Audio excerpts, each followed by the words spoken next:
Hey, it's Al Angelo from A Plus Racing, bringing you the Q&A Monday. So what is Q&A Monday? Well, what it is I get a lot of questions about how to fix your Miata, and I want to answer them.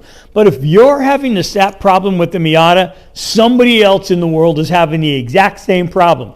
So I thought, why not just make a video about it, maybe every other Monday or so, and answer those questions, all right? So I read them, and then I evaluate it, and then I come up with a solution, and I'm going to pass it on to all of you so that everybody can learn from your question, because you're not the only one having that problem, and hopefully I can help somehow shed some light on how to fix it. All right, so here we go. I got about 5 or 6 of them.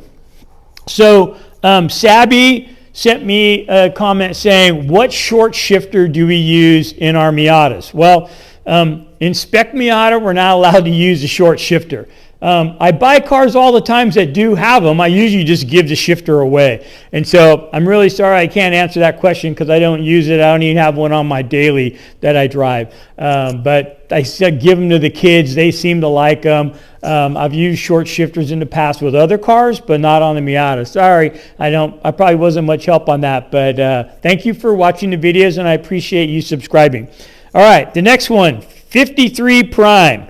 He says that he used my wrench trick to knock off the front harmonic balancer bolt on his Miata, and it worked. I'm glad it worked for you, buddy, because most of the time it does work, but sometimes it doesn't. And I gave you a couple other ways there of doing it, but glad that trick worked out for you, and I appreciate you watching the videos.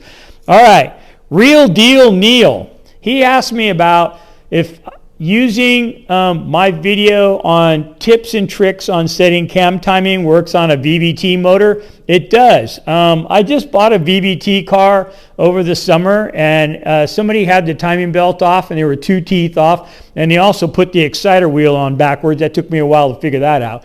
But and so I set it up the same way, using the same process that I use on that one. You should have no problem getting that car running. Thanks a lot for watching the video, and I appreciate the question. All right, Carlos Texteria, I think is how you pronounce it. He chimed in and wanted to know about the logbook. Said he's building a car and wants to know, well, how do I get to the logbook part? Well, I did kind of touch that topic on the SCCA school, how to get through SCCA school. But once you've got the car done, you can contact your local region SCCA, and they'll either send somebody out to where the car is, or you take the car to them. And they're going to go over the car, and they'll explain to you if you need any additional work done and what it's going to take to make that car pass tech. I've been doing it for 20 years, so I already kind of know what they're looking for. So normally when I go there, it's not a problem. They charge me $10 for the logbook, and I usually just wait and take it to a race. At the beginning of the season, when they're going to do the SCCA school, I allow them to use this auto shop.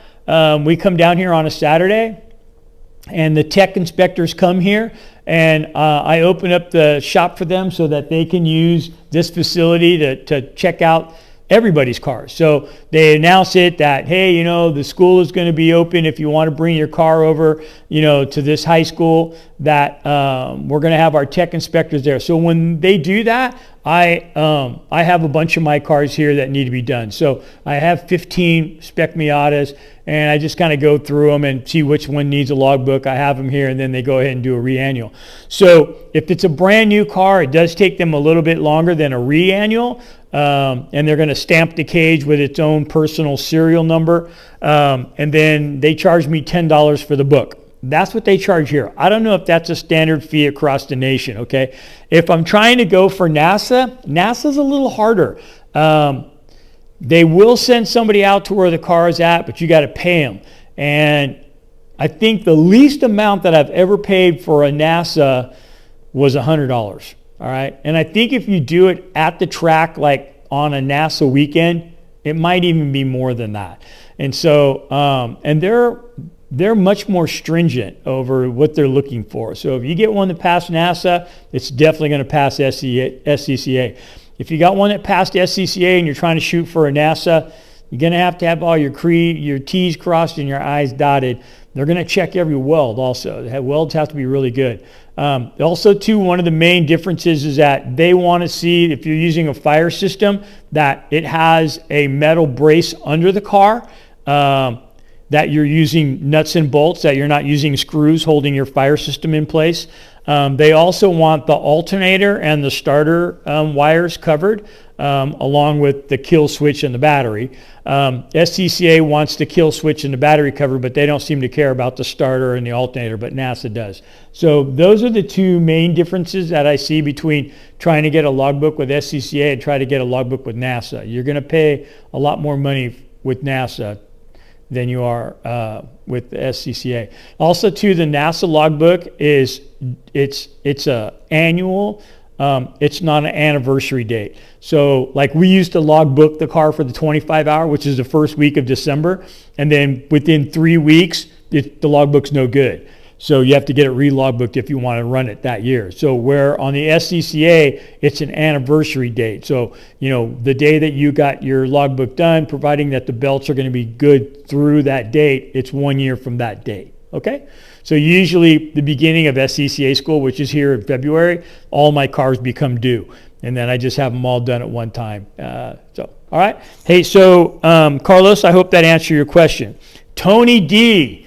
Hey, so you sent me a question about the power steering delete. I had the video on how to delete the power steering. We leave the wire unplugged. You gave me 2 codes. You said now your car kind of idles funny. You got a P0850 and a P0507. So I might have to make a video on how to repair codes. I can already see this is coming.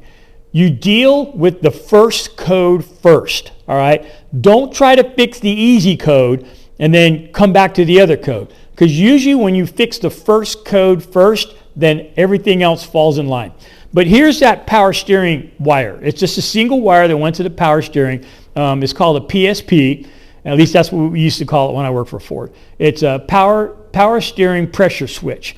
And what it does is it tells the PCM that you are at full pressure on your power steering and to increase the idle so that the car doesn't die. Remember the old cars that we used to have in the 60s, 70s? You cranked it all the way, and the engine would struggle to stay running. That's because it put a pretty big load to run that pump. 300-400 pounds of power steering pressure. It was a big load on the engine, and the engine didn't make that much horsepower. Then it wanted to die.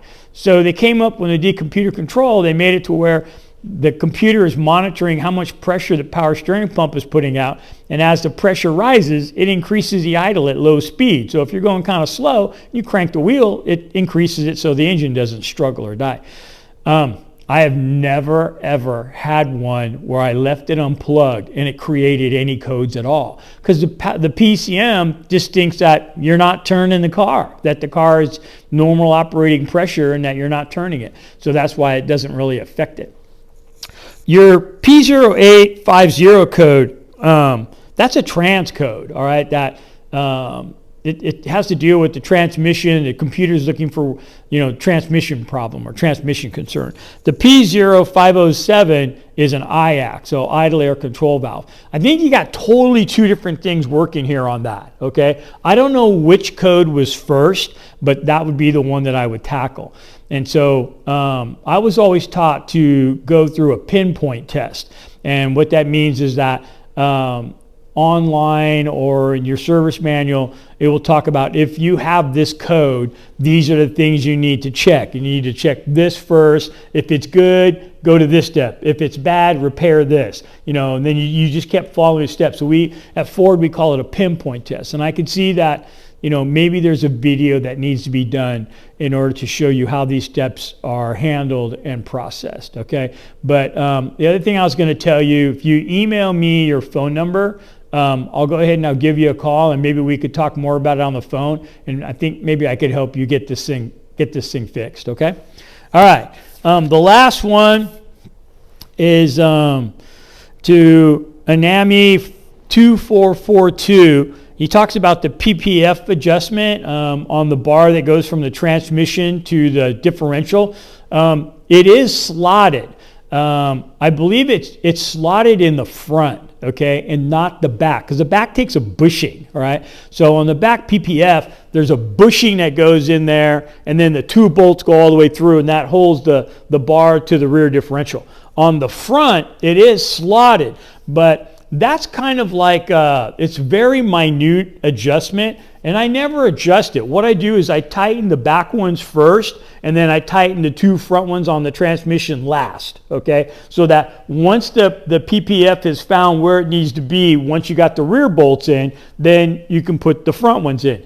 If you slide it back and put the 2 front ones in first, the bushing won't line up in the rear, okay? You won't be able to put it together. So that's why I always start from the back. Put the bushing in, lightly tighten the bolt, put the other bolt in, tighten it up, then tighten the bushing bolt, then go to the front, put those 2 bolts through, and then tighten them up all the way. If I do put the front bolts in first, I don't tighten them, okay? Then the last bolt that I tighten is that rear tranny brace, the little L brace that comes out, has that 17 millimeter short bolt. I do that one dead last, okay? Because sometimes you need to undo the 2 14 bolts right there and kind of let it, you know, jiggle around a little bit, then put the 17 in, then tighten the 2 14s up to get it all tightened up. I hope that answered your question, buddy. I did the best I could. Hey, if you have any more questions, don't hesitate to send me either an email or a comment. I read all the comments and I try to answer every one of them, all right? So this is going to be our questions and answers Monday, all right? And it's special for you guys, all right? So chime in your question. And if I think it's one that needs to be addressed like this, I'll bring it up to everybody, okay? Some of them I could just answer with a simple comment online. Hey, thank you for making this one of the most successful Spec Miata channels on YouTube. We are growing and growing every day, and it's only because you guys like what we're doing here, and I enjoy doing it for you, and I'm happy to answer any of your questions truthfully and honestly, and to the best of my ability. And so it's your channel, and we're building this together, all right? Thank you very much. All right, hey, I'll see you at the racetrack. All right, bye now.